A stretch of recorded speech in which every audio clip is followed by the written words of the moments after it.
북미랑 유럽 하면 제 개인적인 생각으로는 아무래도 약간 유럽이 조금 더 강하지 않나 싶어요. Emperor played with him in solo queue when he was on TDK, and I thought he was really fucking good. 제가 일단 팀한테 얘기 듣기를 NA 팀한테는 지면 다시 유럽으로 못 돌아간다고 얘기를 들었거든요. 그래서 절대 지면 안 된다고 생각해요. For me, it's important to beat NA. You know, I have to prove that Europe is a better region. China and Korea. The rivalry comes from them having to face off against each other, usually like in the final every single time. 아무래도 롤드컵 결승이 컸던 것 같아요. 시즌 3, 4. 한국이랑 중국이랑 두 번 연속 만났잖아요. 저번 MSI 때 기억이 좀 안 좋게 남아 있어서 약간은 좀 불안하네요. 我们这次代表中国队来打 M 赛，压力挺大的吧？因为也在上海打嘛，自己的赛区。 MSI를 못 이겨봤기 때문에 MSI가 가장 이기고 싶은 대회인 것 같아요.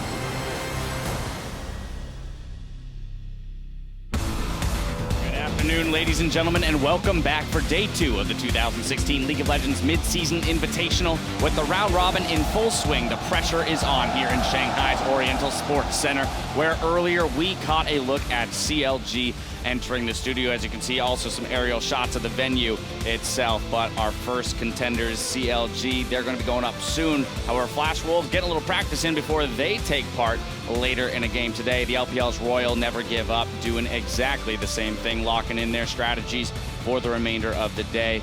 And of course, G2 Esports, who will be playing in that first game of the day against CLG, that EU versus NA rivalry. Hot as ever. Hello, everyone, and thank you for joining us. I'm James Dash Patterson, anchoring the analyst desk alongside League Masters Series Clement Shu, LPL's Jake Spon-Tiberi, and Joshua Jat-Leesman of the NALCS. Gentlemen, rested and ready for another 6 games today? Yeah, absolutely. This only getting started. This is the second day of 5 of group stage. Yeah, a lot of really, really exciting matchups coming our way. Day 2 of MSI will kick off in just a few moments with our transatlantic clash between Counterlogic Gaming and G2 Esports. Then it's Korea's SK Telecom versus China's Royal Never Give Up. And we'll see the LMS's Flash Wolves take on Turkey's Super Massive. Yeah, this is going to be a really good day of games. How much better can it get when we start? We get EU versus NA, which, you know, that'll add a little heat to the rivalry, I'm sure. And then we get SKT versus RNG, so Korea versus China. They're going to want their first bit of revenge from last year. And there's so much on the line today because a couple of teams got off to really slow starts, especially looking at G2. They need that win against CLG, old rivals there between EU and NA. And honestly, even Supermassive, you know, they'll look at day 1 and they'll be like, we were closer than we maybe thought against Royal Never Give Up, and we can take that next step. Yeah, G2 needed to be a part of the conversation, but Flash Wolves and CLG being locked at 1-1 together, they're going to be vying for position. Exactly, man. The Flash Wolves, I think today they have a slightly easier schedule. They have Supermassive and then SKT. So if they can walk away with a 1-1, I think they're pretty happy. Right, as long as they can lock in that win, make sure they get what they're expected to get. MSI started off with a bang as the 6 contenders each had 2 showings on the Rift. We've got Royal Never Give Up and SKT at the top of the table with 2-0 apiece. CLG and the Flash Wolves sitting at 1-1. And G2 and Supermassive of Turkey still looking for their first wins of the tournament. I really think that SKT has looked so dominant so far. They're really coasting on like a dynamic queue kind of feeling. Like they're playing slow and tempered in LCK, but they're playing really fast here. And if you look at their bans, they're just banning whatever the opponent most plays. Like they're not being scratched or challenged strategically. They're just going on basic individual mechanical strength, and they're coming out ahead. Yeah, they look like the team that was most ready to play as well. They know every single top meta champion, which allows them to just target ban so efficiently and then just pick the greatest theoretical team composition in any game they play, and they still know how to play it, which is amazing. Now, that being said, they did have a fairly easy schedule yesterday. They played the 2 teams that haven't won yet in the tournament. So today, having to play against RNG and the Flash Wolves, maybe a bit more of a test to see really how good this team is. Yeah, and let's speak about the other team that is also 2-0. RNG were able to pick up 2 wins in what is a very unforgiving tournament structure, but they weren't very convincing on that day 1, especially the victory over Supermassive. As you can see, they locked in a strange team comp. Tom, Kench, Sivir, these are not picks that we're used to seeing. They also had to play against the Aurelion Sol, which they hadn't seen before, and they said it threw them through a little bit of a loop. So I think that RNG will be very happy they survived day one unscathed. Yeah, and they were up against CLG in the very first game, and I think that was a bit of a tragic game, in my opinion, for CLG because they brought out Aurelion Sol. CLG looked like they had so many surprises ready. Not only were they going to be team fighting, but they were going to be playing the new champion, and they're going to have Stixxay also on a hyper carry who nearly pulled out a pentakill later in the game on Caitlyn. So I was really impressed with the first game of CLG, and it was tragic they ended up with a loss. And I'm impressed by the Caitlyn, man. This is a champion that I question going into the tournament. Does it actually have a place in the meta? The big answer is yes. I think it is now a must ban. Yeah, talking about like Stixxay, I think he's my favorite player right now because he makes so many plays for his team and for the enemy team as well. He's on this position where if he was a bit worse or a bit better, I feel like the games wouldn't be as fun. Yeah, because he could, if he wasn't making these bad mistakes, have actually taken over a lot of those games, but he'd either die in front of the turret. I think the aggression of Mata really threw him for a bit of a loop. I know Aphromoo said in an interview, like, the supports here at MSI really have a good go button, which a lot of the other supports that he plays against in North America don't, and that definitely threw Stixxay and caught him by surprise a few times. Yeah, but it has been nice to see that CLG is adapting, right? As they've learned that the meta here is going to be a bit more scrappy and fast-paced, they're perfectly willing to jump into that. Now, it isn't perfect yet, but we'll see if they refine as the tournament goes on. Next up on the docket, I want to talk about the Flash Wolves from LMS. Well, I think the Flash Wolves are coming in a little offbeat. Like, they used to be the best early game team, and that was what I was expecting out of them. But, like, this tournament, they're down an average of 1,700 gold at 15 minutes. So they're not really doing much in the early game.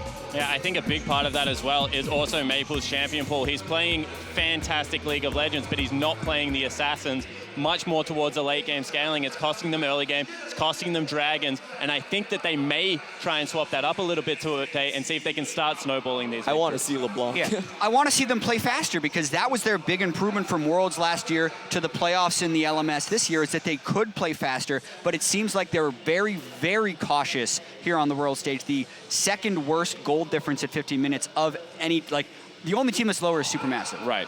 So they're capable of playing faster. They need to do it on this stage. All right, well, they did get the 1-1 yesterday, but we're going to be looking for more out of them today. Lastly, we got to talk about G2, Europe's superstar team that a lot of people had high hopes for, and here they are starting the tournament off 0-2. Yeah, and I had high hopes for them as well, but a different team has seemed to show up to this tournament. Not the team that won Spring, but, you know, a team that isn't sticking to their game plans, drafting a specific 1-3-1 comp and then playing it more like a team fighting comp. A little bit panicked, a little bit rushed in their game plan. This is not what we're expecting out of G2. We wanted decisive macro play, and we've seen it for the first 20 minutes of one game, but never again. Yeah, and I'm going to be careful how hard I go in on G2 since North America is playing them right now, and that would make it a little more embarrassing if North America loses to Europe.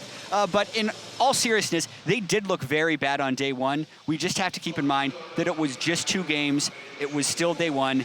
They now have to adapt and dig themselves out of the hole they dug themselves into on day one. I'm really looking for Perkz to show up because he was the big mid laner coming into this tournament, and he really hasn't done much so far. But I think against Hui on the purple side, he has a good counter pick matchup, and Hui really hasn't been pressured in lane before. So this is Perkz' time to shine. All right, we'll see if he can do it. It won't be long until we find out. Now, as the tournament continues, we want to hear from you at home. Get on Twitter and tell us what surprised you the most so far on day one of MSI and why.